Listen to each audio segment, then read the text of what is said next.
episode of Sailing Nikau. It's pretty cool. We've got Naomi here. We're in the yard. We're about to launch. Then she is taking our cat and dog down half the length of New Zealand and looking after it while we're going to spend the rest of the time in Fiji, because this little baby is in university. You're going to love this episode. We're going to head out into the bay pretty shortly.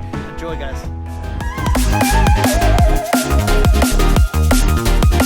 Hey, welcome to Sailing Nikau. We're a New Zealand sailing family of 5 who've spent the last 4 years adventuring, sailing halfway around the world. We purchased our boat Nikau in Italy, having virtually no sailing experience. 35,000 nautical miles later, and a stack load of countries explored, we're in New Zealand, ready to sail up to Fiji and then hopefully Asia. Hope you enjoy sailing with us.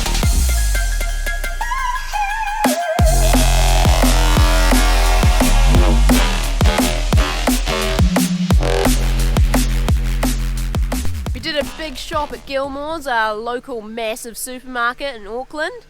But now the true mission is to get this up the ladder and onto the boat, and it's going to take forever. It might be better than we think it is, but still, it's a bit of a mish.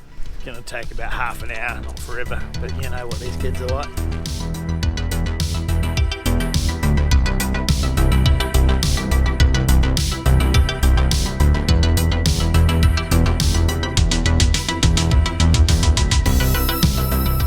Bit embarrassing how much alcohol we've got. We are provisioning for 3 months. Might have to pay duty on this in Fiji, but because of the COVID outbreak up there at the moment, we do need a provision for a little bit longer, just in case there's a small chance that they might say, hey, you can't move around, can't go into villages, that kind of deal, and might be difficult for us to get produce. This, I think, is our final shop. We've done 3 big shops, and we're hoping it will last at least a couple of months. And now we have to say goodbye to Naomi and the cat and the dog, which I'm feeling a bit sad about. I'm excited to go to uni and not very excited to leave my family. Won't be very fun.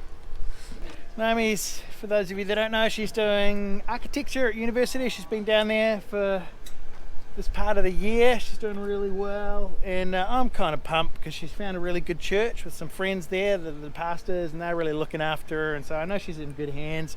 She's working hard, and she's already, for those of you that have questions about homeschooling, this little kid, as well as heaps of them, oh, that's gross, as well as heaps of them are doing real well at university. She's all A+, and so that's pretty cool. My Kitty, kitty. I love you, Sugar. Here she is. I'm gonna pray for Sugar. You're gonna pray for Sugar? Yeah. You're gonna pray Just a protection prayer. with your fingers crossed. When we get back, our relationship will be exactly the same. And you won't be sad that I leave you because I love you. I love you so much, Sugar. Be careful, and we'll see if we can get you to Australia. We're not gonna die. It's not like this. We're not gonna die, guys.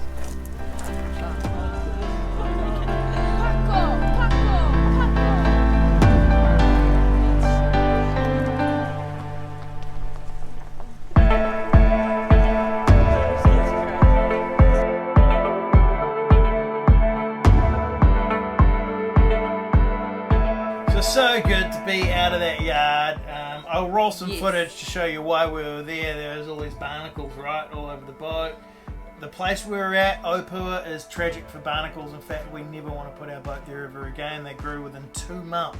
Very satisfying getting rid of all those barnacles, putting on new anti-foul. Nikau looks amazing. We had to haul her out anyway because our insurance required a survey, and also the Cat 1 inspector needed to see under the boat. Speaking of Cat 1, we've talked a lot about that. We finally got our certificate on Friday, which we are stoked about. Yes. Some of you asked how much that cost. Well, it cost about 5,000 New Zealand dollars all up, between all the things that we needed to buy and the inspection. Also going to answer a couple of your questions at the end of this episode, but that's all from us today. We're tired, we're just provisioned up. We'll take you somewhere cool tomorrow.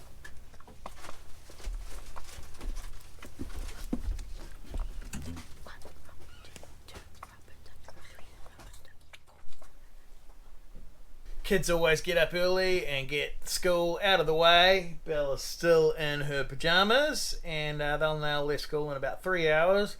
We're trying to figure out when we're going to sail up to Fiji.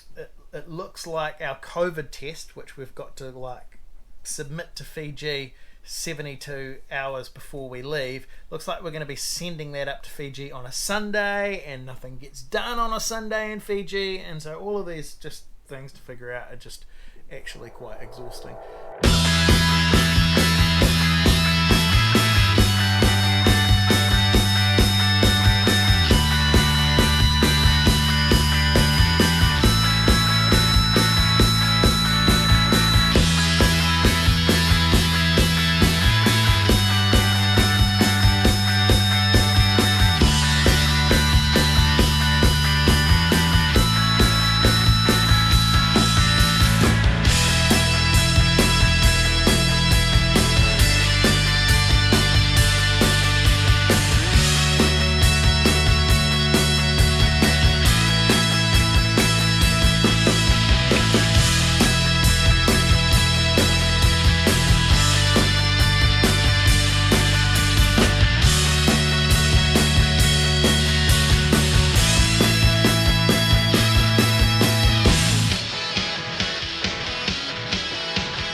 The paddleboard very not blown up, and it's quite fun. It's like a waterbed for the paddleboard. Wobbly.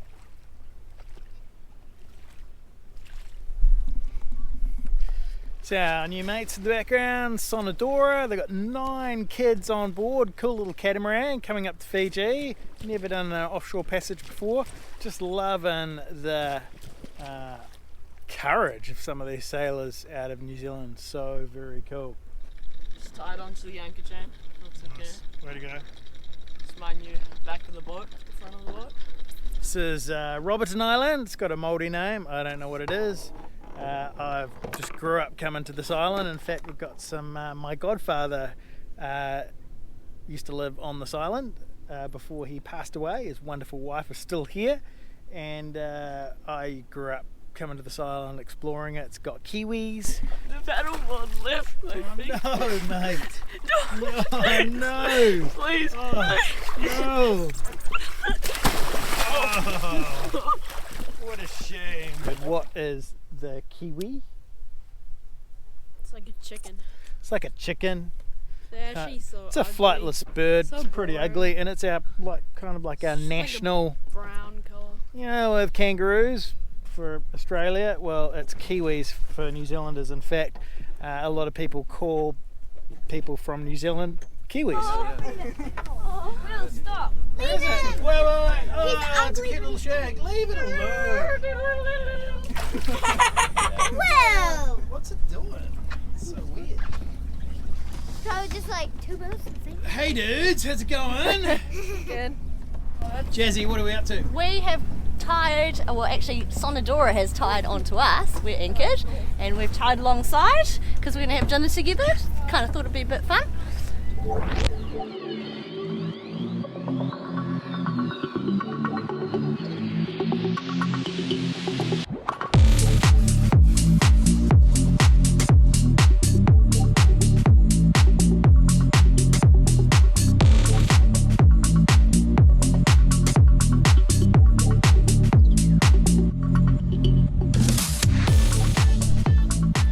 So we had fun last night, rafted up to Sonodora, and another boat came along, so we had the kids on this boat and all the adults on the other boat. Works really well. Fun wakeboarding today, guys. Day was a bit cold now. The weather is lovely, but the water is getting quite cold in New Zealand. We're looking forward to some Fiji water temperatures, aren't we, Bella? These bankers are so much better than Got 12 knots right on the nose. It's one of those things. Do you spend 3 times the amount of time tacking up wind, or do you just motor in a straight line? we need to charge our batteries. General rule of thumb is we just motor if we need to. We didn't sign up for sailing, we signed up for having a fun time on a boat, so let's get there.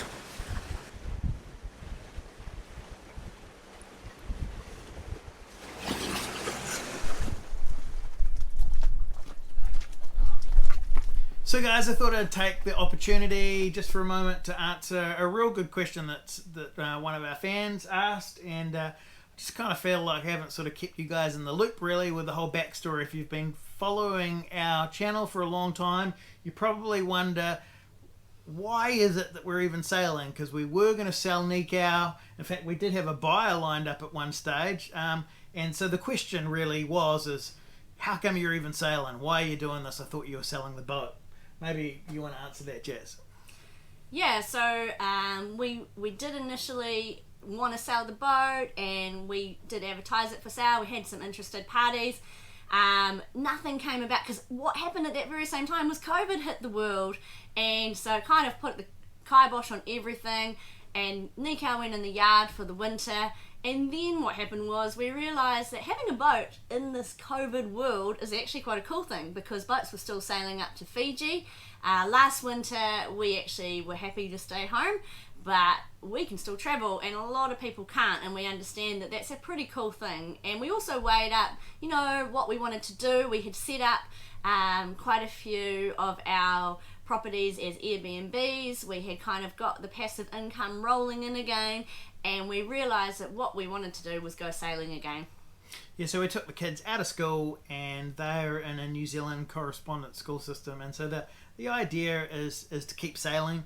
And also, when we're in this part of the world, which is close to my family, we're going to use the opportunity to fly back, visit family, and because honestly the hardest thing about the sailing deal is being away from family. I've got elderly parents and I want to be there for them, and so we're sailing up to Fiji. We're going to take the boat over to Australia, and we'll be ducking back to New Zealand, different bits and pieces. We also really love snowboarding, so we'll do a little bit of that. I think that's what's really interesting, what Jazz said for you guys too. If any of you guys are thinking about doing the sailing deal with your family, is we reckon getting some passive income is really important. There's like 3 ways to do it really. You can either have a stack load of money and you can just spend it all, and eventually it'll run out and you'll have to stop sailing.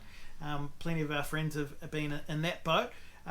2, you can have the passive income deal, or 3, we find a lot of people actually work off their boats, software engineers, or on their boats. Yeah, exactly. From their boats. And so we just kind of, when we stop the sailing deal, we want to be in a position where we still have some money in the bank and property and that kind of deal. And so we have spent this last year and a bit setting up short-term holiday accommodation business. We manage people's properties from abroad. We also, as soon as we got back, we bought a house that we separated into 3 different apartments to bring us some passive income, and then our own home we separated into apartments. And so we've got that passive income rolling around, which is really pretty sweet. So hopefully that answers your question, and maybe kind of fills you in on a lot of the blanks. Hey, we're looking at weather at the moment, when to go to Fiji. The weather is all a little bit nuts at the moment. This is a very difficult passage. We've got Met Bob. Say who Met Bob is. Bob McDevitt. Well, he is a weather guru who's been a meteorologist since the 1970s. He's now semi-retired, but he still helps sailors with passage planning through the Pacific. Very reasonable rates. You just kind of email him and say, look, I want some advice about when to leave for Fiji, and he'll help you pick a weather window and also give you a plan of, like, you know, what headings you should be going on, different waypoints. We used him when we were coming down to New Zealand, and it's just nice to have another opinion, because it is a tricky thing trying to read the weather. You're putting your family out there on a small boat in a big ocean, in, you know, quite a wild part of the ocean down here in these latitudes. They call this latitude the Roaring 40s. And so normally we do our own passage planning, but we just like to have Met Bob just for another opinion. At the end of the day, we're going to make the call, because he's not a sailor himself. but he does know the weather patterns in this area. We're hoping to leave in a few days. We've got to get a COVID test, but hey guys, that's going to be next week, and I hope you've enjoyed this episode of Sailing Nikau. And yeah, do roll in any questions. We hope to answer them. I hope you enjoyed this episode. Catch you.